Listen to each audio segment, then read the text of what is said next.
En el segundo libro de Samuel, capítulo número 6.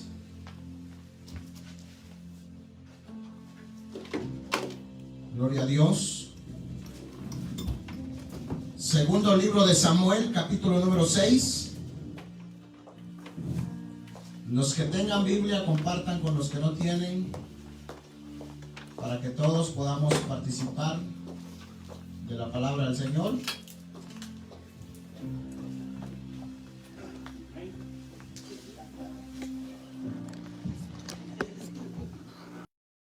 Dios. ¿Lo tenemos todos? Vamos a leer el verso número 12 al verso número 13. Y lo leemos en el nombre del Padre, del Hijo y de su Santo Espíritu.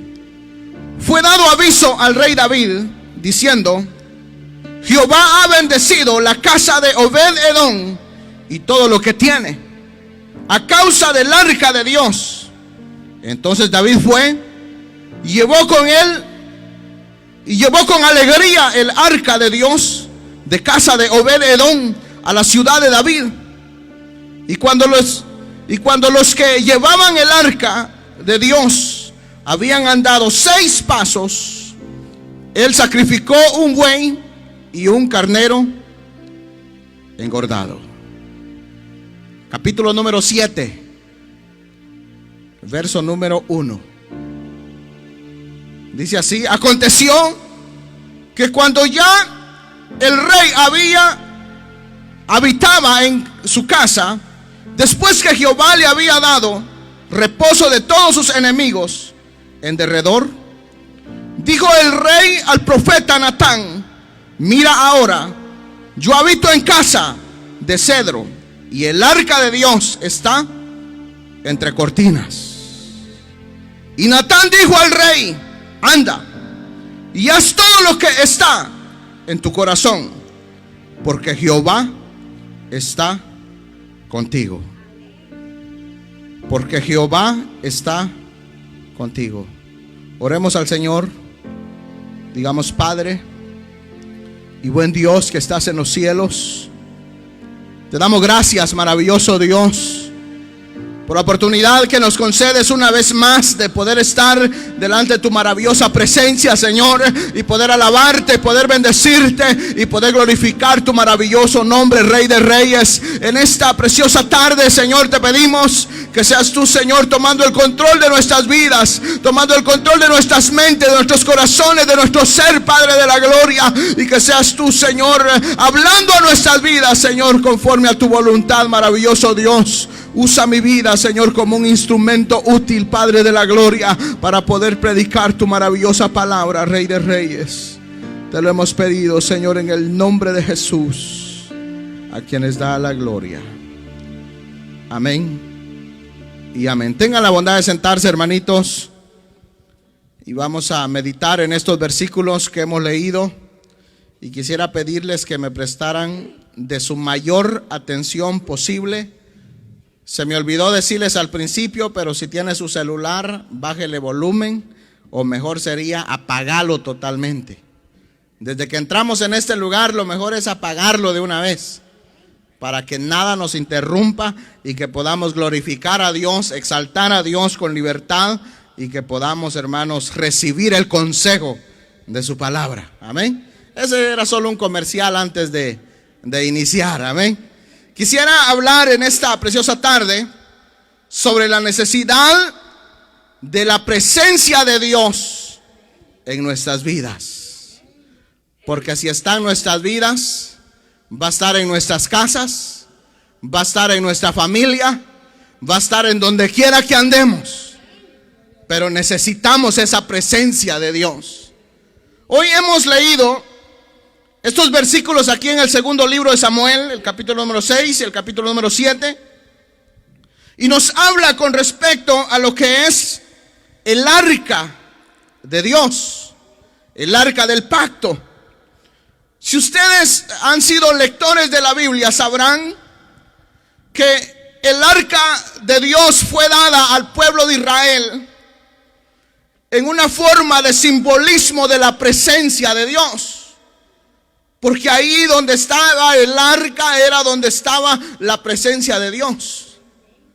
Entonces sucedió que el pueblo de Israel en varias ocasiones utilizó el arca de Dios para múltiples victorias que obtuvieron.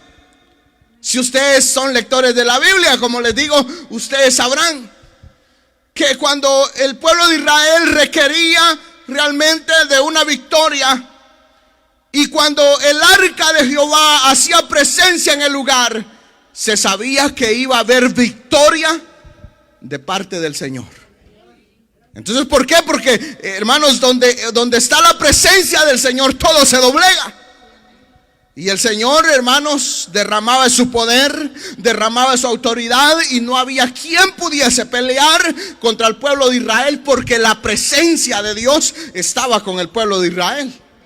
Si la presencia está con nosotros, ¿quién podrá, hermanos, contra nosotros si Dios está con nosotros? Entonces nosotros necesitamos tener esa presencia del Señor en nuestras vidas. Y nuestro Señor Jesucristo es lo que necesitamos en nuestras vidas.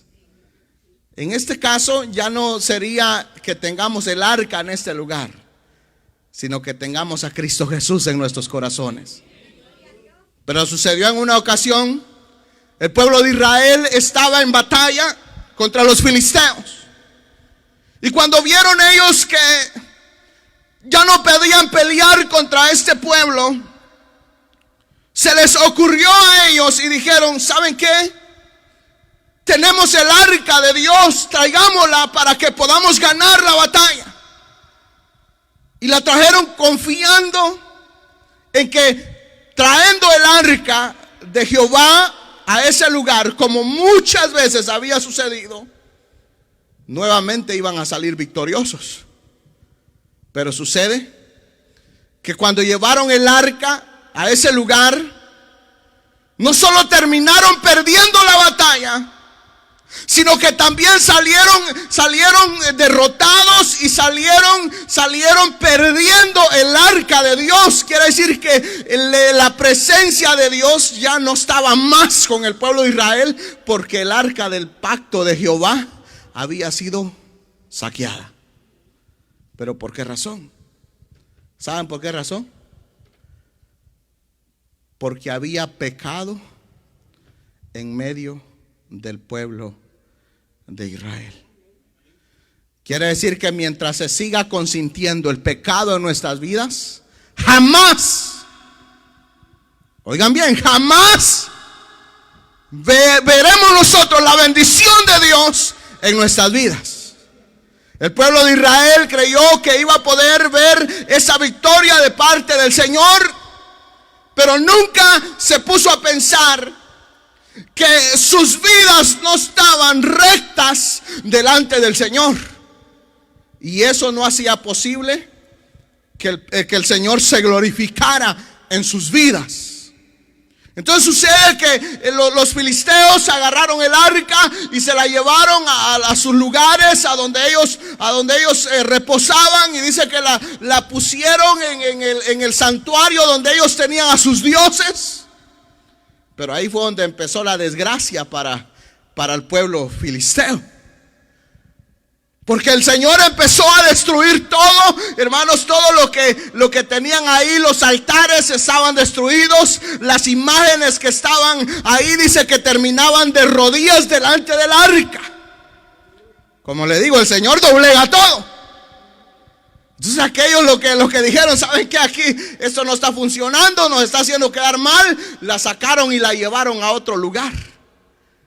Y la familia donde la tenían, dice que se empezaron a enfermar, y la ciudad que estaba alrededor les empezaron a surgir enfermedades y habían mortandades. Y entonces esa ciudad rechazó y dijeron: no, nosotros no queremos más el arca, y se la llevaron a otra ciudad, y ocurría lo mismo y lo mismo. Que a donde quiera que llevaban el arca, Había destrucción, había pérdida, había enfermedad. Porque ¿saben por qué razón? Porque el Señor no puede estar en medio de la impiedad y no puede estar en medio del pecado. Y ese era un pueblo idólatra, era un pueblo pecaminoso, era un pueblo, hermanos, que no vivía conforme a la ley de Dios. Entonces el Señor, claro, que en vez de bendición puede hacer de maldición. Entonces aquí es donde nosotros necesitamos entender claramente que el Señor, el conocer a Dios, oigan bien, y se lo estoy diciendo con seriedad, porque esto no es un juego. El conocer a Dios para una persona puede ser de gran bendición o puede ser de maldición para su vida, porque no toma las cosas de Dios como las debería tomar. No reconoce a Dios como lo debería de reconocer y no vive delante de Dios como debería de vivir.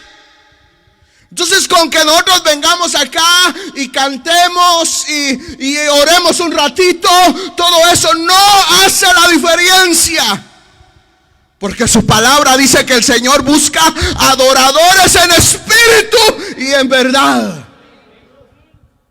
Que realmente nos humillemos delante de su presencia.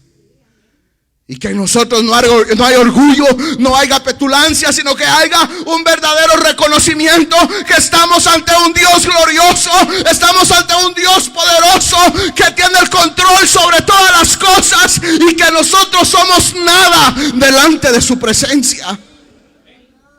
Y que lo único que podemos hacer es rendirle alabanza y gloria y humillarnos delante de su presencia. Surge que cuando ellos vieron todo esto que estaba sucediendo, a la ciudad que la llevaban era de enfermedades, la gente se empezaba a enfermar y a enfermar. Y ustedes saben que la enfermedad es una maldición. Y empezaron a enfermarse y a enfermarse y a enfermarse. ¿Y por qué usted cree que este mundo, no voy a decir este país, sino que este mundo ha estado tan enfermo? Porque este mundo se ha desviado de la honra y no han querido honrar al Dios de la gloria. Y por eso el Señor se ha apartado de muchos.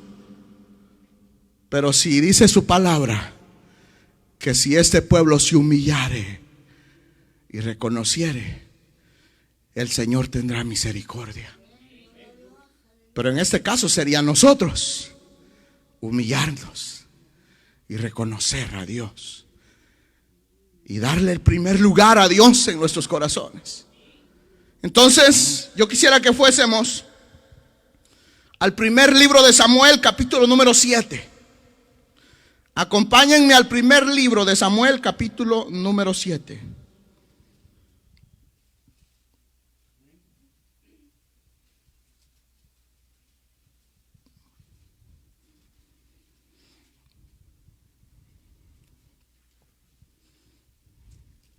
¿Lo tenemos? Dice: y vinieron los de Kiriat Jearim y llevaron el arca de Jehová y la pusieron en casa de Abinadab, sitiada en el collado, y santificaron a Eleazar su hijo para que guardase el arca de Jehová. Verso 2. Desde el día que llegó el arca a Kiriat Jearim pasaron muchos días, 20 años, y toda la casa de Israel lamentaba en pos de Jehová. Aquí hay dos personajes y uno de ellos es, el primero de ellos es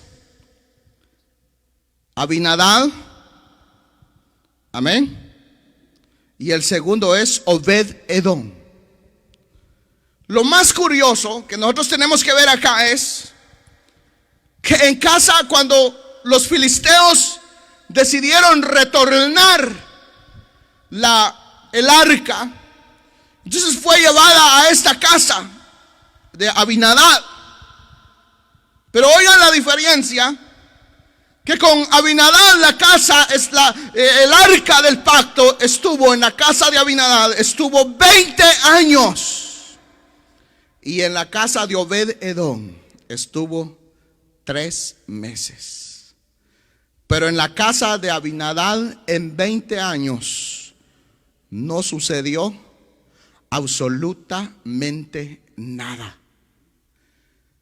20 años en que el periodo de ese tiempo reinó sobre Israel el rey Saúl. Y también el rey Saúl ni siquiera reaccionó a todo esto y no hizo absolutamente nada para realmente hacer algo por la presencia de Dios. Pero lo más triste de todo eso es tener algo tan maravilloso y apreciarlo tan poco. Habla el Señor. Aquí podemos ver nosotros la actitud o la manera que estos dos hombres recibieron la presencia de Dios.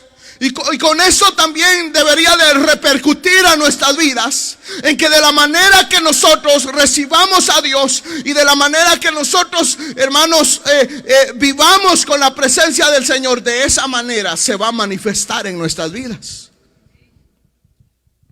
Entonces, si hacemos un examen de cómo está la presencia de Dios o cómo está nuestra relación con Dios, ¿será que ya tenemos 20 años como este pueblo y no hemos visto ninguna bendición de parte del Señor?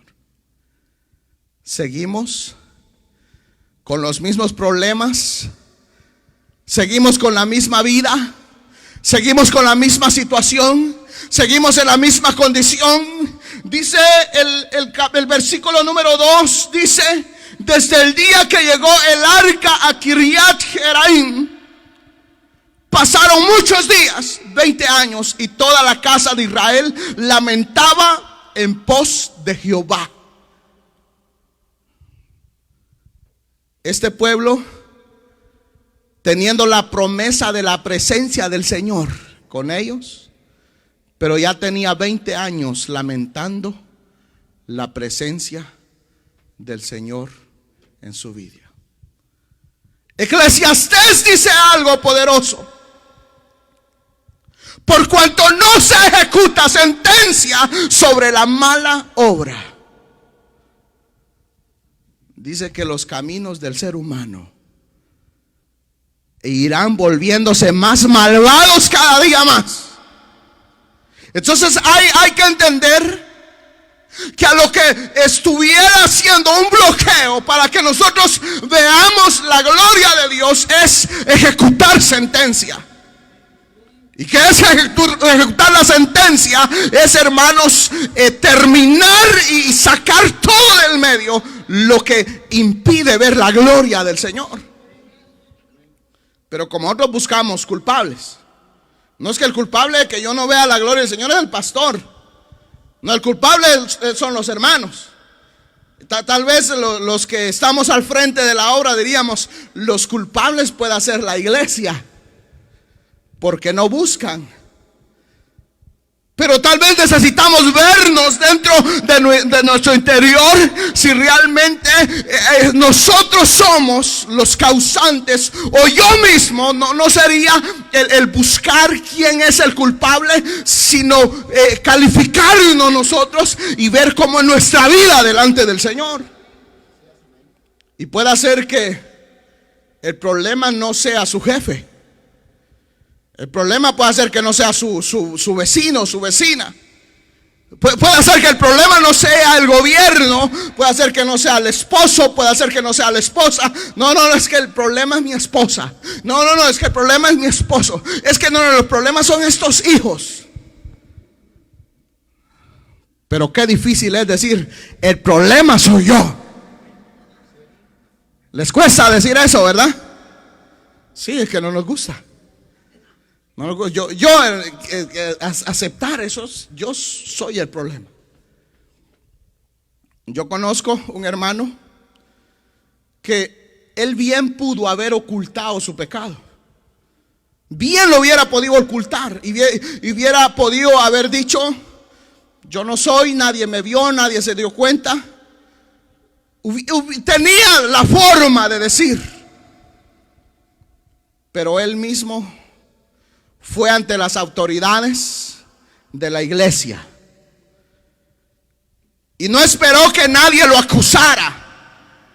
No esperó que nadie se diera cuenta. Él mismo fue y dijo: yo cometí este error, me equivoqué y ahora estoy mal delante del Señor. Y ¿sabe qué? Me voy a sentar porque yo no merezco un privilegio tan grande como el que el Señor da. Y él mismo se sentó y dijo: yo soy pecador, dijo. Y si toda la iglesia me quiere acusar, que me acuse, pero yo lo que me importa es estar bien delante del Señor. ¿Y sabe qué hizo el Señor? Lo exaltó, porque eso es lo que pasa. Pero cuando no hay ese reconocimiento, jamás esperemos que el Señor nos exalte. Jamás esperemos que el Señor nos respalde. Jamás esperemos que el Señor derrame la gloria sobre nuestras vidas. Muchas veces digo: ¿por qué el hermano tanto que lo bendice el Señor? ¿Por qué siempre como que el Señor le abre puertas al hermano? Porque las puertas se abren conforme a la actitud que nosotros tenemos delante de la presencia de Dios. Entonces nosotros necesitamos saber de que no es buscar dónde está el problema, sino si yo soy el problema. Eso es lo necesario. Pero acá podemos ver nosotros que cuando el arca fue de vuelta, regresó a esta familia, la familia de Abinadab, y pasaron 20 años y no surgió absolutamente nada. Pero dice, acompáñenme al libro inicial donde leímos, segundo libro de Samuel, capítulo 6. Vamos a leer el verso 9. Oigan bien.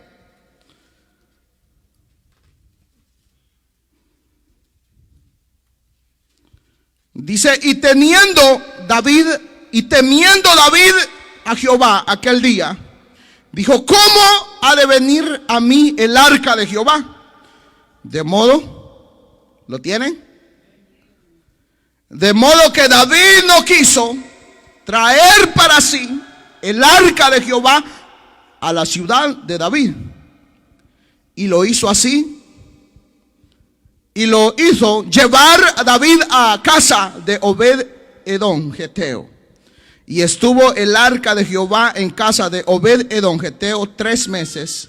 Y bendijo Jehová a Obed-edom y toda su casa. Oigan bien, ¿qué fue lo que el Señor hizo? Pero entonces aquí es donde tenemos que ver nosotros por qué el Señor, a uno que la tuvo 20 años, jamás vio la bendición de Dios. Al primero la tuvo 20 años y no vio bendición de Dios. Y el otro tan solo hacían 3 meses y ya era bendecido por Dios. ¿Por qué razón? Porque de la manera que recibió la presencia de Dios en su casa. Quiere decir que lo primero que este hombre hizo, Obed-edom, le hizo un altar al arca. Y tuvo en cuenta en esos días que estuvo ahí, que lo que tenía era algo grandioso y algo glorioso. Pero muchos son cristianos y ni saben ni por qué son cristianos. Ni siquiera saben qué significa ser cristiano. Yo me hice cristiano, pero yo no sé. Claro que no sabe. No sabe qué realmente es ser cristiano. Porque necesita entender, hermanos, que aquel que realmente reconoce el estado en el que se encontraba anteriormente. El viernes estudiamos lo que es la depravación total del hombre. Se lo recomiendo. Vaya a la página de la iglesia si no vino y si no lo ha mirado, y busque ahí, hermanos. Esta noche le voy a poner título a esa predicación para que usted la encuentre. Pero observe bien cuál cómo está la condición del hombre delante del Señor.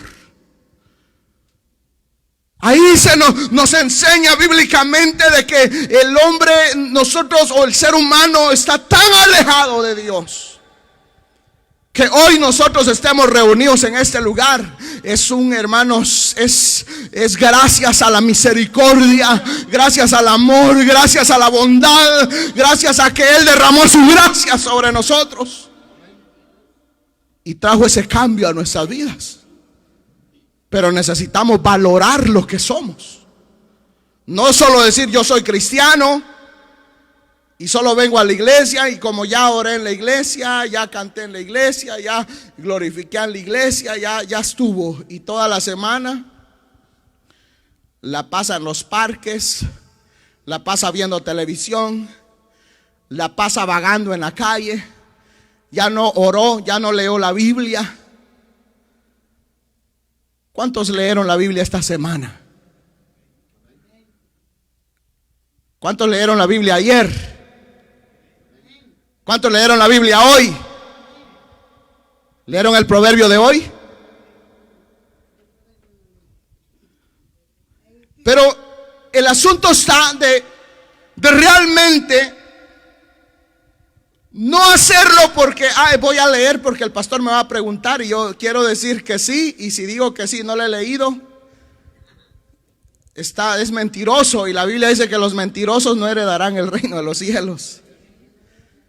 Pero el caso no está en eso, de que porque me van a comprometer y me van a preguntar, no, sino que hacerlo porque yo anhelo conocer más al Dios que rescató mi vida. Porque yo anhelo acercarme más y más a Él, porque yo necesito esa presencia del Señor. Pero nuestra actitud realmente es lo que, hermanos, va a hacer que la presencia de Dios esté en nuestras vidas. ¿Queremos la presencia de Dios? Necesitamos realmente arreglar nuestra vida con el Señor, para que así realmente seamos bendecidos. Porque veamos acá que el verso 12 inicial que leímos dice: fue dado aviso al rey David diciendo: Jehová ha bendecido la casa de Obed-edom y todo lo que tiene a causa del arca de Dios. Algo que yo no quiero que usted malinterprete acá es de pongamos buscar la presencia del Señor con algún interés. Porque hay gente que dice, yo soy como Salomón, dice. Yo le pido sabiduría, inteligencia a Dios, porque ya sé lo que le dio después. Entonces ya es intencionado. Entonces, recuérdense que el Señor conoce los corazones y conoce las intenciones de los corazones. Entonces, si nosotros nos acercamos a Dios con la actitud incorrecta, jamás veremos la bendición de parte del Señor. Jamás va a ver usted ni siquiera una pizca de bendición. ¿Entendieron qué es eso? Un pedacito. Sí, es que lo que pasa es que como somos de países diferentes y a veces mencionamos palabras, en la otra ocasión los hermanos me corrigieron, y eso es bueno que lo corrijan a uno. Hermano, la palabra que dijo hoy, esa palabra es una palabra no muy buena en mi país, entonces tenga mucho cuidado.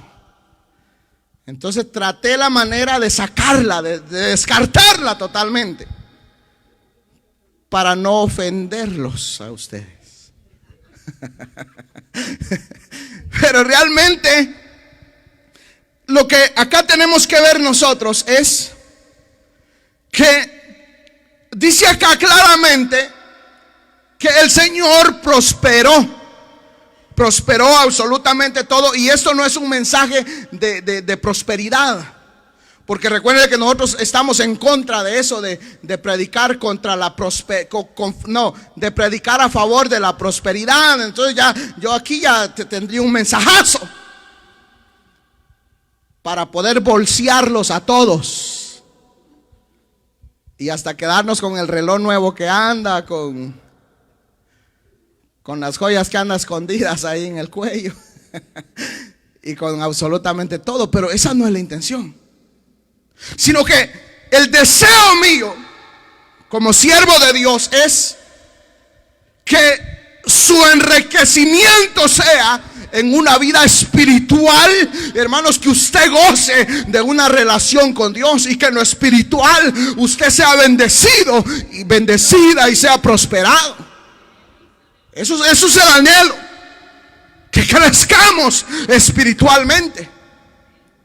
Pero acá vemos de que el Señor prosperó a este hombre y nos lo dejó, por ejemplo, porque recibió la presencia de Dios con temor y temblor.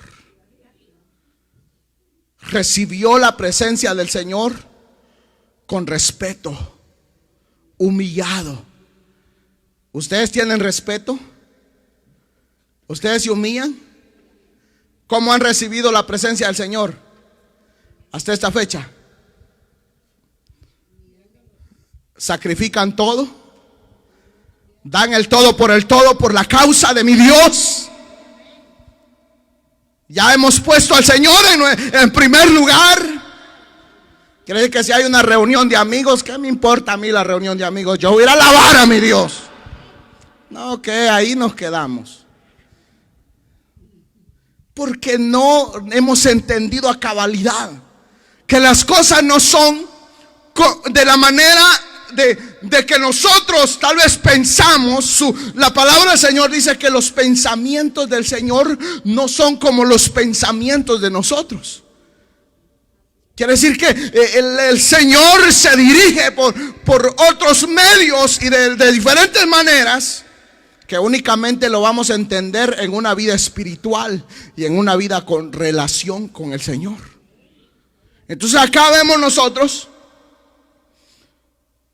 hay algunos aspectos que también quisiera tocar, como lo sucedido cuando fue trasladada el arca, cuando David pensó en llevar el arca de vuelta a su lugar o llevarla a la casa de él, que David hizo las cosas incorrectas, no la hizo de la manera que debió haber sido, y terminó la primera vez, terminó muriendo una gran cantidad de personas. Por eso es que le tuvieron temor al arca del pacto, a la presencia de Dios, porque el Señor a Moisés le dio ordenanzas, le dio estatutos y le estableció cómo el arca podía ser movilizada, y había un grupo de personas exclusivas que lo podían hacer. Entonces aquel dice que preparó un carro hermoso, un carruaje hermoso, porque iba a traer el arca. Y de repente, cuando iban en el camino, dice que uno de los güeyes tropezó y vino un hombre y trató de agarrarla, y ahí cayó muerto. ¿Fue malo el Señor por eso? Hay un dilema por ahí entre los estudiosos bíblicos. Yo no se meta a todo eso, va a terminar confundido. Pero el asunto está a lo que yo voy, porque yo no sé, son tan estudiosos en la Biblia que se ahogan en un vaso de agua, se puede decir. ¿Por qué razón? Porque si nosotros nos regresamos a Levíticos, nos regresamos a Deuteronomio y leemos de cómo el Señor le dio la ordenanza a Moisés, es claro que el Señor no por maldad, pues, pero ¿por qué el Señor lo mató si lo que quería era que el arca no se caera? No, es que desde el principio se hizo incorrecto. David debió acudir a las personas correctas, a los levitas, que eran los que lo podían llevar, y no en un carruaje, lo tenía que llevar en sus hombros. Entonces había una línea. Y David no tuvo cuidado de todo eso, y lo hizo prácticamente a lo loco, y terminó causando muerte y perdición. Entonces tengan mucho cuidado. Por eso el mandamiento es que leamos la Biblia.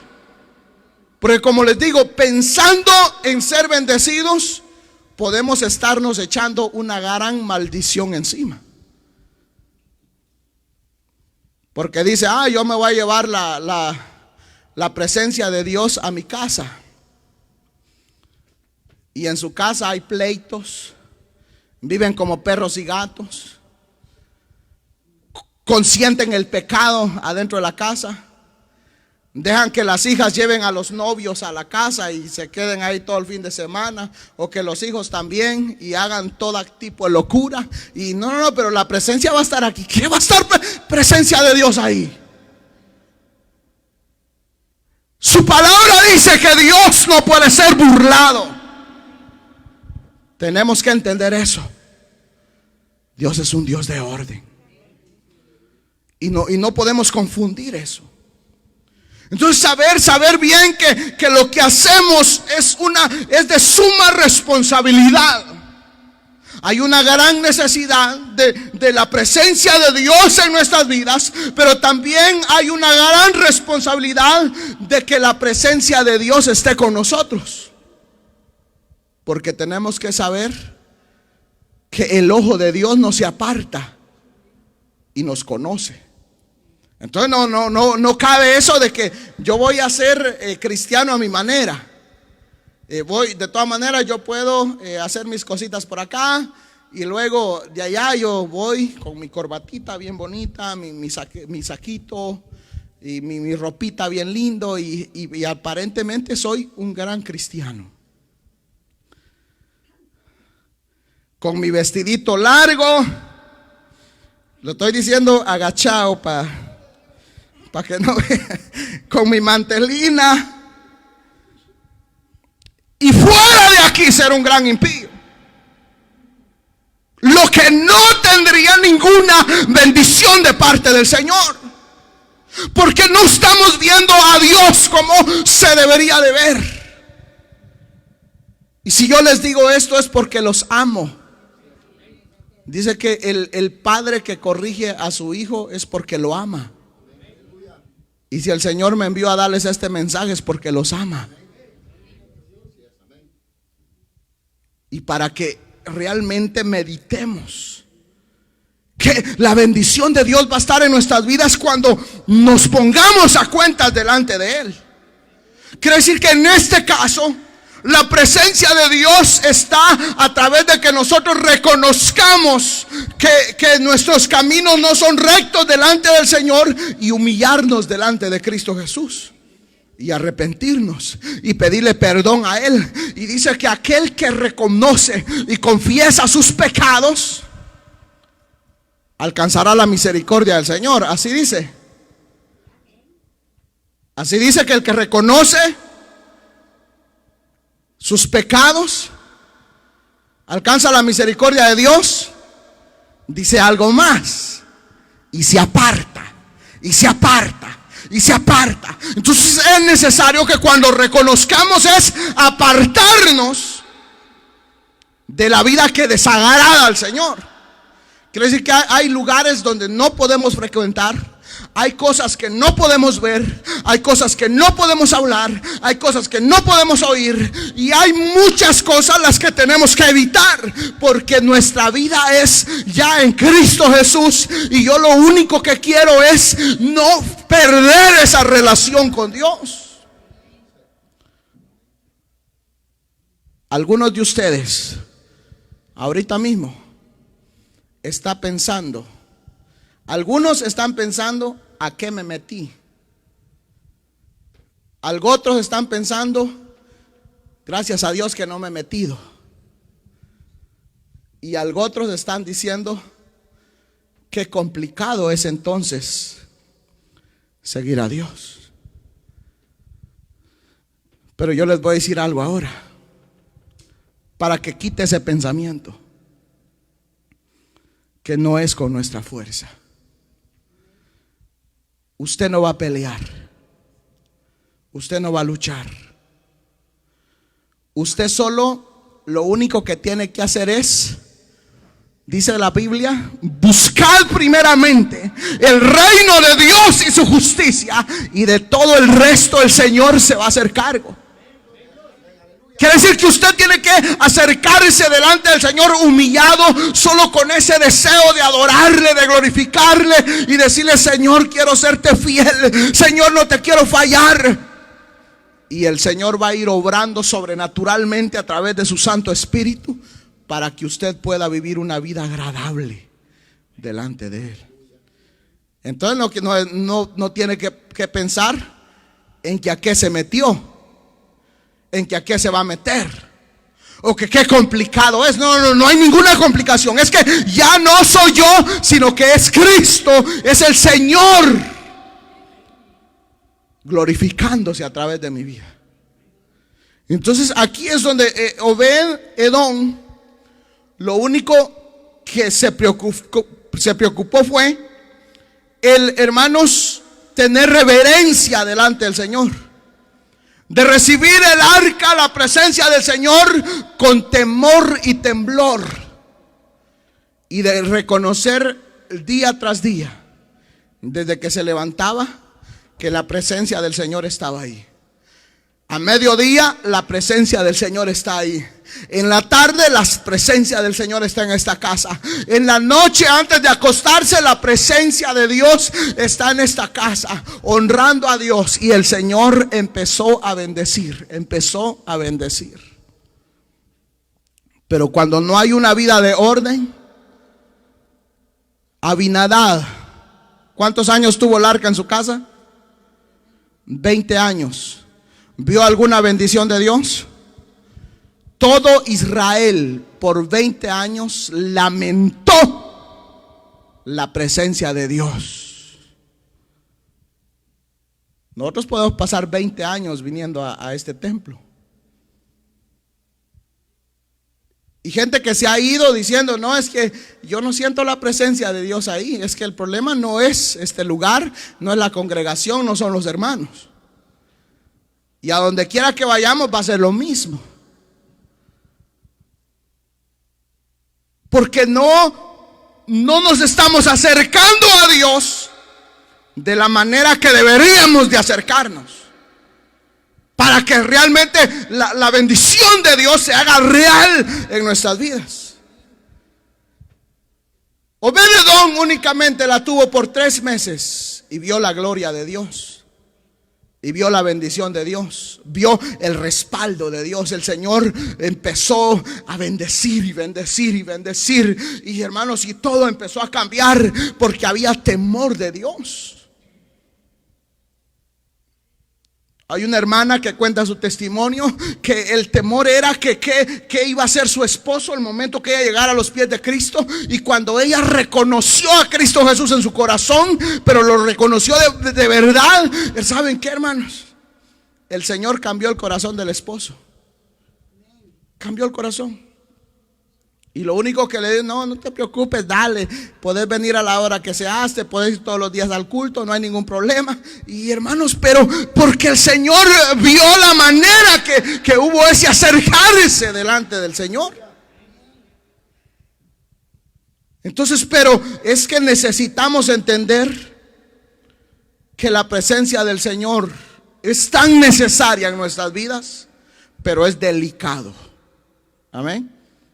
Es delicado. Hay que realmente ver todo esto, se puede decir, con una lupa, no a la ligereza, sino que saber bien lo que se está haciendo. Que cuando yo vine a los pies de Cristo, no estoy recibiendo en mi corazón cualquier cosa. Es el dador de la vida, al creador de todas las cosas, y preocuparnos en amarle a Él, adorar su santo nombre. Solo de eso preocúpese. adorarle a Él. Si hablan mal de usted, adore al Señor. Si hablan bien de usted, adore al Señor. Si lo quieren, adore al Señor. Y si no lo quieren, más con ganas, adore al Señor. Y si lo hacen de menos, más con ganas, adore al Señor. Glorifiquemos al Señor por todo. Y usted únicamente preocúpese por la relación con Dios. Y no le va a hacer falta absolutamente nada. Capítulo 7 dice: aconteció que cuando ya el rey habitaba en su casa, después que Jehová le había dado reposo de todos sus enemigos en alrededor. Oigan qué hizo el Señor con David. Le dio reposo con todos los enemigos que deseaban su muerte.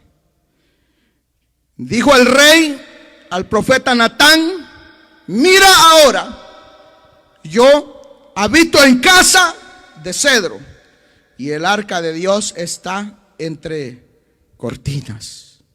Y Natán le dijo al rey: anda y haz todo lo que está en tu corazón, porque Jehová está contigo. Amén. Mire qué maravilloso. Usted, después que está a cuentas con el Señor y después que está haciendo las cosas bien, haga todo lo que su corazón dicte. Hubo un hermano muy especial en mi vida. Me dijo: haga siempre lo que su corazón le dicte. Sin conocerme tanto tiempo ni nada. Y me dice: porque yo sé que el Señor está con usted. Siempre que el corazón le dicte algo, hágalo, porque el Señor está con usted. Entonces ahí es donde uno tiene que entender que, hermanos, que si el Señor está con nosotros, claro que Él va a guiar nuestros corazones. Ahora no nos vamos a comparar con David, porque ni siquiera los talones, yo no tendría yo la capacidad de compararme con David. David dice, su corazón era conforme al corazón de Dios. Imagínense qué corazón tenía. Pero vemos acá, hermanos, que le dice: y haz todo lo que está en tu corazón, porque Jehová está contigo. Eso es lo más principal que nosotros necesitamos, que Jehová esté con nosotros. Amén. No diga, le iba a preguntar: Jehová está con ustedes, pero no les pregunto, porque ahora sí, Jehová está conmigo. ¿Saben qué es lo mejor? Que le digan a usted: Jehová está contigo. No decir: Jehová está conmigo. ¿Por qué? Porque recuerden que el Señor conoce los corazones. Y yo, como ser humano, les puedo mentir a todos. El Señor está conmigo, hermanos. Usted tiene que estar en esta iglesia porque el Señor está conmigo. ¿Y qué les asegura a ustedes que el Señor está conmigo? Pero si viene alguien y nos dice: Jehová está contigo, ahí es donde nosotros vemos la bendición de parte del Señor. Que, hermanos, el Señor mismo nos va a confirmar, nos va a respaldar, va a abrir puertas y nos va a bendecir. Pero es necesario eso, de que la presencia del Señor esté con nosotros. Pidámosle guianza al Señor. No nos atormentemos. No hagamos las cosas a la locura, así, hermanos, nosotros querer, tal vez por las emociones, por tal vez por pensamientos, hacer cosas a la locura, prometer, querer hacer y a la final no hacemos nada. Mejor humillémonos delante del Señor. Pidámosle a Él que nos respalde, que nos ayude, que nos guíe. Que Él vaya, hermanos, obrando sobrenaturalmente en nuestras vidas. Que Él cambie nuestros corazones. No provoquemos nosotros eso de que yo, no, es que me voy a convertir a Cristo y de ahí el Señor me va a cambiar. No no es cuando usted quiera, es cuando el Señor le place hacer las cosas. Pongámonos de pie. Absolutamente todos los que estamos aquí y los que están viendo por este video en cualquier parte del mundo, necesitamos la presencia del Señor. Pero necesitamos primero humillarnos delante de Él. Orémosle al Señor. Padre y buen Dios que estás en los cielos,